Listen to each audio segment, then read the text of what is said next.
Hello, guys, and welcome back to a solo episode here at the space, which I'm so excited about. We have our little satellite studio that we're working on.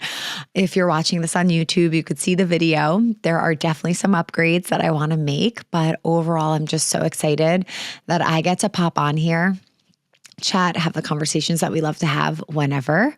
Usually I go into the city to record podcasts, and I absolutely love my studio. I love the production company we're with.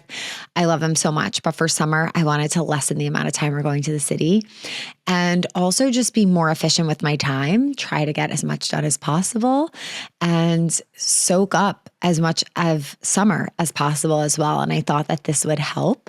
We have such a beautiful space here at the space, and I wanted to utilize it for the podcast. I also thought it would be really great because there's a better chance we'll get Vinny on here for some guest episodes. We have a lot to share. So together as a couple, and I feel like we never really get the opportunity to because he has a super busy work schedule, and I would love for him to come on more, but it's just not realistic for him to get to the our studio in Tribeca. So I think this will allot for some more episodes with Vinny, which I'm very excited about. If you guys have any specific questions for him or for us as a couple, I would love for you to write in, and that will help us get a little fire under his tush and get him in here. So please send him my way. I also want to thank you guys so much because there were so many incredible questions that came in for this solo episode. I put out there like any topic requests you have and also like ask me anything. And that's what we're rolling with today. And I feel so grateful that you have questions that you want answered here, and also just this connection to the community, being able to hear whatever's on your mind and being able to discuss it here in the pod. I absolutely love hearing when people tune into the podcast because I never really know who's listening. And so many of you have been reaching out and sharing that. So it's always just like a boost. It's like, okay, people listen, people enjoy it, there's value to it, and I'm going to keep going with it. So, as you know, I don't monetize on the podcast. I don't do ads.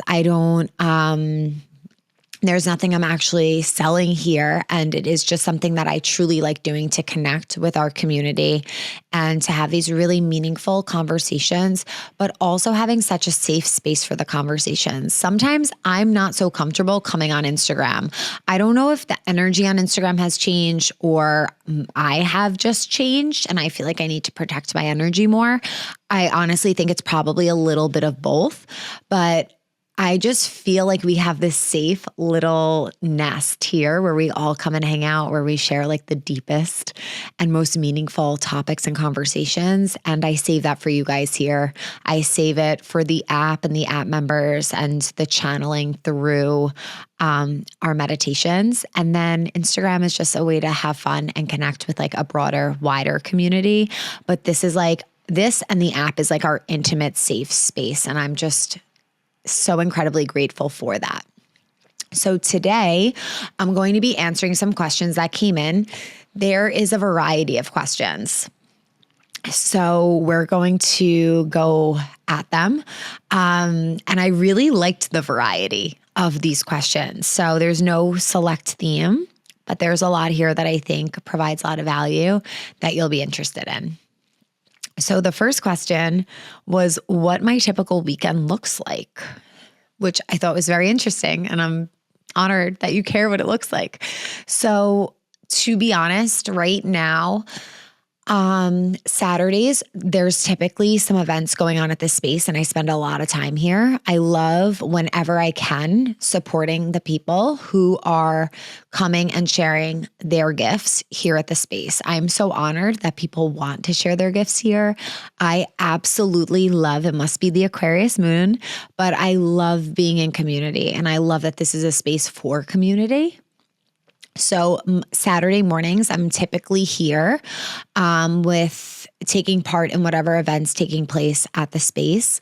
Sometimes I will do something for myself, take a class, or just have like a restful Saturday morning. But to be honest with you, usually feel a boost of energy on Saturdays, and I love to be in community one way or another, whether it's a class for me, a class here at the space, which could also be for me because I love just attending the offerings here. Sometimes I will work on Saturday mornings because, again, like I feel a boost of energy. Saturday is Saturn day. It's great for structure. It's great for getting things done, despite it being a weekend day. And my husband, Vinny, also works on Saturdays as well. So it's not like a chill day in our household. He's up and out really, really early going to work. And I feel grateful that I have like extra time and space as well. And with that being said, I also, if I need to take some time during the week, if there's a day during the week where my mom wants to hang out with me, or if I have errands to do, I feel grateful I have the flexibility to do that. And I have the flexibility and capability to work on a Saturday when I need to or want to as well. Then Saturday nights, we sometimes go out. Well, I should rewind. So Friday nights are pretty chill usually because Vinny's getting up really early to work and I'm most likely working on a Saturday morning. So we usually chill. We do something low key, nothing wild. I mean, we don't do anything wild as it is. But the past few weekends have been very busy. We saw friends on Friday night. We stayed out till like 10:40, which was way too late for a Friday night for us, but it was well worth it because we haven't seen our friends in a while. So Friday, sometimes we'll just hang out, just us or locally with our friends. We live in this beach town where we can walk to a lot of our friends' houses and just hang out or go to dinner right in town, or just chill and relax. I need a lot of downtime. If I have something scheduled Friday night, Saturday, and possibly Sunday, that's like a no for me. Friday night, this past Friday, we went out. Saturday, we ended up staying home because I was like, last night was too late. And then Sunday, I literally needed a nap before we went out for Father's Day. Like I need so much time to recharge. And Vinny's the opposite. He's a manifesting generator. He has a ton of energy. He loves being around people. And lately he's been saying that he's tired and his body feels tired and all of these things. And I'm actually trying to teach him to listen to his body because he doesn't really do that. He loves to just go from one thing to the next. Sometimes I'm like, is this a coping skill? Like, whatever. We could analyze him another time. Maybe when he's present on the podcast, we could analyze him. But I just said to him this weekend, I'm like, you work 5 to 5 every single day. And after that, he's very active. He plays sports during the week. He's present with us at home. Like there's just a lot. He takes care of our house. And I was like, don't you think you just need to rest? Like, do you think you just need to rest? And he was like, that's probably a good idea. So I'm trying to help him honor his body and give it what it needs. I'm so freaking aware of how much my body needs. I know I'm like a projector to the T. I know when I need a nap. I know when I need to like really recharge and reset. I got so much of that time this weekend. And now today it's Monday and I have an abundance of energy. I've been like going since 7 a.m. and I have an abundance of energy because I really gave myself what I needed this weekend. So I'm trying to help him with that. And then Sundays, he's off and that's his only day off. So I really try to set Sundays aside just for him and I. In the summer, it's a lot more social. We see a lot of friends. We go to the beach with a big group of friends. But I really like that day to be for us. So usually in the morning on a Sunday, we go for a walk with Bam Bam. We take him on a stroller ride. We go for like a 3-mile walk together. Recently, we've been stopping at a church nearby and just like saying a prayer or lighting a candle, which is interesting because we're not really churchgoers, but it's felt really nice. There's a beautiful church right by the beach and we just go in and say a prayer. Sometimes we sneak Bam Bam in and we'll light a candle for his mom or my grandfather who just passed away or anyone else who we think needs just a little bit of love. And then we'll walk home, we'll make breakfast together. And from there, we'll hang out, whether we like go out and go to lunch or go shopping somewhere, which we really don't do that much, but sometimes randomly we will. It's usually just staying around our beach town, being in nature, seeing people that we love, hanging out with family, whatever's coming up on the schedule. And then a lot of the times on Sundays, we'll do dinner with friends nearby where we'll order in and we'll just all hang out, maybe watch TV and then go to sleep. So that's what a typical weekend looks like. With the space, I've had to learn that it's okay to not be here for every event that takes place in person, although I want to. I geek out over healing. I geek out over spirituality and all these different modalities that are coming into the space. And I truly want to be part of every workshop, but that's not why I created the space. And I know myself. I know the time I need for my family, also for myself and my own energy. And I've had to be really strong in my boundaries of being like, Erika, it's okay if you're not part of this. And you need to take time for you or your family. So on Sundays, I'm most likely not going to be part of any events that take place here on Sundays throughout the summer because it is our only day together. And I just want to stick with that and be present for that because that's my relationships. I'm a Libra. Relationships are most meaningful to me in my life, my close relationships. And I want to have that day off and I'll be here every other day. So that's what a typical weekend looks like. I should add that every morning I do meditate. So Saturday mornings are simple. I'm by myself with Bam Bam. I wake up and I meditate like any other day. Sundays I also do. So typically Bam Bam will wake up early on Sundays because he knows, I swear, he knows we're both home and he can't wait to see us both. So I'll let Vinny sleep for a little. I'll go downstairs. I'll put Bam Bam in my lap and we'll meditate together. And then eventually Vinny wakes up and we start our day. That is a typical weekend in the life. Okay, next question is about marriage. So marriage, when a partner isn't interested in spiritual growth or evolving and you are doing a lot of the work. Okay, so I have a lot of thoughts around this. And I want to say that every single person's journey and experience is completely different. And you both came together for a reason. And we don't know what the future holds. So it can be any of what I share. It could be none of what I share. So just be open to that. But the first thing I want to say is when we start shifting our frequency and our energy, those around us are also possibly going to shift and change as well. We are most like the people that we surround ourselves with. We're most like our environment. So if we're surrounding ourselves with someone who is learning, who is growing, who is evolving, it is pretty likely that in some way, maybe not at the same rate or through the same methods or on the same trajectory, but there is a very good chance that we also are going to change when we are constantly with someone who is changing their frequency and their energy, because we're all energy and energy is contagious. And if you think about it, I actually did this recently, a really good inventory of my life. Like, who am I spending a lot of time around? Because that is going to reflect my goals, my dreams, what I think is possible. And we should be very selective and picky with who we surround ourselves with, because that's shaping our reality in some way as well. That's creating beliefs and new stories and programs in our reality as well. That's just a side note that I really wanted to share. So in a marriage or a partnership, when one person's doing the work and the other isn't, we both have an individual journey, and we do have to focus on ourselves and do what we need and not project that on anyone else. In the beginning, all I wanted Vinny to do was meditate. That's all I wanted him to do. I quickly realized that I needed meditation to reach a state of calmness, peace, and clarity that he so naturally embodies on his own. He's naturally present.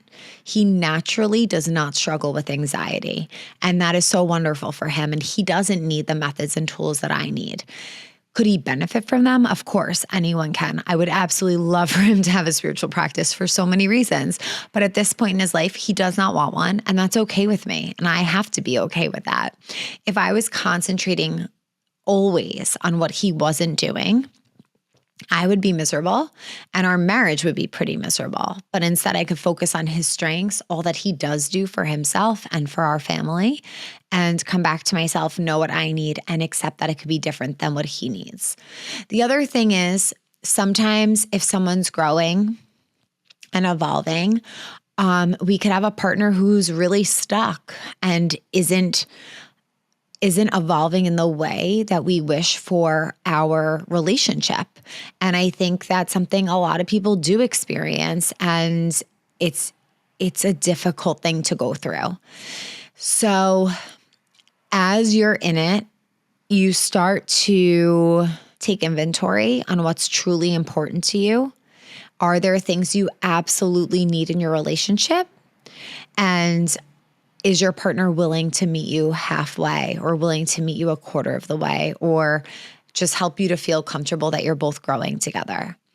Although Vinny does not practice anything I practice, over the past 2 years, we've grown so much together and we've been thrown a lot of challenge. And I'm so grateful in the ways in which we've actually have chosen to grow together. So although he's not doing the quote unquote work, he has showed me that he's growing as an individual and that he's able to meet me and grow with me. So I think that's kind of what you have to look at and see. And I'll just leave it at that, because I feel like every relationship, every circumstance, every situation is so different. So it's only for you to know it's getting really deep and honest within yourself, knowing like, is this what I can continue to do? Do I feel supported? Do I feel like we're growing together, even if the growth doesn't look the same as mine? I hope that helps. If you have follow-up questions, I can answer it in the next Ask Me Anything, and maybe Vinny and I can as well. The next question was tips on cycle syncing our meditations for optimal results during our cycle. I love this. So just like working out, our meditations are intense, and it is like a workout. It's a physical workout and also a spiritual workout. So there are days where you might not be willing or able or wanting a really intense meditation. And on the app, I actually have in the filter section where you can look at the phase that you're in and break it down through not only the physical intensity, but also the intention that goes with each part of your cycle. So for instance, when you bleed, it's a really great time to reflect and start to get clear on beginning the month again. After your menstrual cycle, going into the follicular stage, it's like planting the seeds. What is it that you want to bring in, and begin to slowly take action on that? Ovulation is being out there, taking action, magnetizing, bringing things towards you. And then luteal is slowing back down, coming back within yourself, and preparing for the end of this chapter or cycle, and then eventually the start of a new one. So the categories on the app have actually been arranged, again, not only through the physical intensity, but also the intention, the spiritual aspect of our cycle, and they're there to support you. We also have something for prenatal that's in there, and I want to dive deeper into that soon as well, because I feel like we need more options for that. It's something that's been highly requested, and we'll be getting more of those options to the app as well. So I think it's so important wherever you are in your cycle to listen to your body every single day. Before I do a meditation and before I do a workout, I literally ask my body, what is it you need today to feel supported? If my body doesn't want to be pushed, I'm not pushing it. If my body needs a little push, I'm going to make sure I'm honest with myself and I give myself that.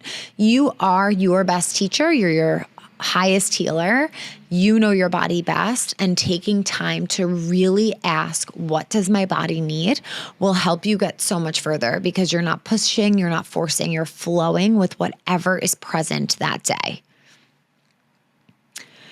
Okay. The next question is how to start sharing vulnerably on social media. So when I first started sharing on social media, I was so excited. I love how naive and sweet like that time period was for me. I was just so excited to be like, oh my goodness, I have something that's going to help so many people. I have a practice that's literally going to transform the lives of so many people. And I just can't wait to get it out there. And I wanted to be face to camera, and I wanted to talk, and I wanted to share, and I wanted to just like be out there sharing all of it. And then from there was a new season where I kind of retreated back a little bit. I feel like I'm still in this season a little bit, just aware of how much I'm sharing and like really doing what aligns to me. I think the energy of social media has changed a bit. I think there's just so much going on there. And sometimes it could feel a bit overwhelming. So I think before you decide to share, it's like, how do you want to share? How would you like to show up? And just start. And as long as you're doing it in this authentic way, that's all that people are going to see and feel from you. Like authenticity is everything, and showing up just as you are, not being scared, not thinking about what anyone else is going to say. But when you have a message or when you have something or a way that you want to start sharing, just go for it, because why should all these other people be able to do it, but not you? You can, you absolutely can. And it's just about pushing past that fear and showing up in the exact way that feels aligned and authentic to you. Okay, the next question is how we shift through seasons in our life. So, shifting through seasons, we are nature. Nature is part of who we are, and we're very impacted by the seasons around us. I notice a complete difference in the way I eat, in the way I move my body and exercise when it's summer. I'm going harder. I'm choosing workouts with high energy, more intensity. I'm choosing a lot more fruits to eat and vegetables to eat, sometimes raw juices or smoothies. It's a completely different way of living. And in the winter, I want warmth. I want slowness. I want to be heated slowly from the inside out through my workouts. So we shift so much through the seasons, and we should. We absolutely should. And I always think it's interesting when someone has like their one way of working out that they do every single day, the same way every single day. I always wonder, are you listening to your body? Are you actually giving your body what it wants or needs? Or are you just doing something because that's what you've always done? There is so much growth. There's so much expansion in slowing down to listen to what our body needs. And through each season, that is going to look entirely different. I know that summer is a very extroverted time for me. I need a lot of rest outside of that season to be able to sustain all the energy of summer. I love it so much. And now by the time fall comes around, I'm like, whew, okay, I'm ready for this. I'm ready to go back in because it's a lot of energy. So you might notice as the summer comes around, maybe you want to move faster. Maybe you have more energy. Maybe you want to eat more differently. Maybe your meditations are different. Maybe you want a lot more time outside than usual. Maybe all of a sudden you're guided to different books and texts. Every single time summer comes around, I am reawakened to the Pleiadian energy. I want to read about the Pleiadians. I want to connect with them. And it's just the thing I notice every single summer. I also want to read fiction every single summer when I don't really do that year round. So just listening to what comes up for each season and honoring it and knowing that there is a beautiful science to nature and that you are part of that and honoring whatever comes through. We have to release comparing ourselves to what other people are doing, what other people are eating, what other people are saying, and really align to the genius that lives within us, because there is that natural genius that is communicating with us, telling us exactly what we need as an individual. As you know, it's actually becoming summer officially this Friday for the summer solstice. This day is one of the most powerful and potent energetic days of the year, which is so exciting. So if you don't have a meditation plan for that day, please make sure to check out the app. Right now, we are doing an abundance challenge, which is the perfect theme to bring in the summer. There is an abundance of light. There's an abundance of energy. There's abundance of solar energy, hopefully, as soon as the sun comes back out. And it is a great time to meditate and to plant seeds for this new abundance season that's coming in. So if you're local, we're going to be doing a in-person retreat day on Friday, which I am so excited for. It's the annual Evolve Retreat Day. It's a day of meditation, of community and connection. I'll also be going live on the app where we'll do a pre-solstice sadhana, our mantra hour that we do weekly. And the reason why you really want to tap into meditation on these days is because the earth is supporting us. Our DNA is more available to upgrades, and it's a really powerful and potent time. So I hope that you join us. Otherwise, if you're not close in person, you can join in on the app, join the Abundance Challenge. You could redo the replay from Monday, which was so powerful. We did a movement meditation, and then we went into a meditation for abundance, prosperity, success, and fulfillment. And what that really means is aligning to whatever that energy means for you and connecting to that. It includes a mantra that's a very high frequency mantra, aligning our energy to that frequency. So if you want to catch the replay, that is up on the app. And if you'd like to be part of the challenge, you could join now. It's 13 days. You can begin when you're hearing this and take it at your own pace. It will be up. It'll be there for you. And it's really cool because the challenge tracks what you're doing, and you'll get this completion at the end. It'll check your streaks each day. It'll keep inventory of all that you're working on and doing. So I hope that you could join us. I want to thank you guys so much for being here today for this Q&A. We have a part 2 coming next, as well as another solo that we have planned on deck. We have so much goodness coming. So I just want to thank you so much for writing in the questions. I hope there was a lot of value here, and I can't wait for our part 2. Thank you so much for being here, and I will see you next time. May the longtime sun shine upon you. Sat Nam.